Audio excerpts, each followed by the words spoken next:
À Pékin, pour la deuxième journée consécutive, des pourparlers se sont engagés entre la Corée du Nord et la Corée du Sud. La famine au cœur des discussions puisque la Corée du Nord appelle à l'aide Séoul pour une aide urgente. En effet, la pénurie alimentaire touche l'ensemble de la population. Reportage Isabelle Béchler et Tristan Lebras.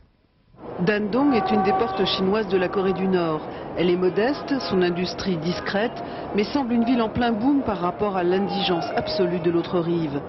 Même le Mao de Dandong tourne le dos à Pyongyang. Seule bouffée d'oxygène pour la petite dictature, un train par jour et le pont qui apporte denrées humanitaires et marchandises à troquer. Désormais, les routiers chinois doivent emporter leurs gamelles car on ne trouve plus rien en Corée du Nord. Les gosses, ils nous font vraiment pitié. On voit bien qu'ils ne mangent pas à leur faim. Ils nous attendent toujours de l'autre côté du pont pour nous demander nos restes. Ils ont vraiment faim. Par exemple, on transporte une matière première pour le savon. C'est immangeable, un produit industriel. Mais les gosses se jettent dessus parce que ça contient du beurre. Même si elle voulait donner le change, la Corée du Nord ne le pourrait pas à cette frontière. Pas une de ces rares cheminées d'usines ne fume, pas la moindre trace d'activité à part un vague transbordement ça et là. Juste l'hiver le plus nu et le plus lugubre.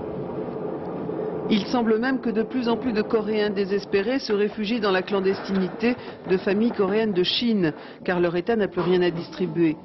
La ration quotidienne par tête n'atteint pas 300 grammes de riz, juste de quoi survivre, pas de quoi alimenter la croissance d'un enfant.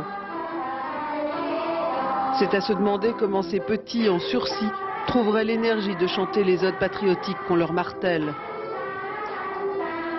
Et c'est dans les crèches et les écoles que les enfants seraient encore le mieux nourris. Seul privilégié, l'armée, qui rend hommage régulièrement à Kim Jong-il, le fils du défunt dictateur. Une armée toujours prête à en découdre avec le Sud et avec tout l'Occident d'ailleurs, une armée enquistée dans la guerre froide.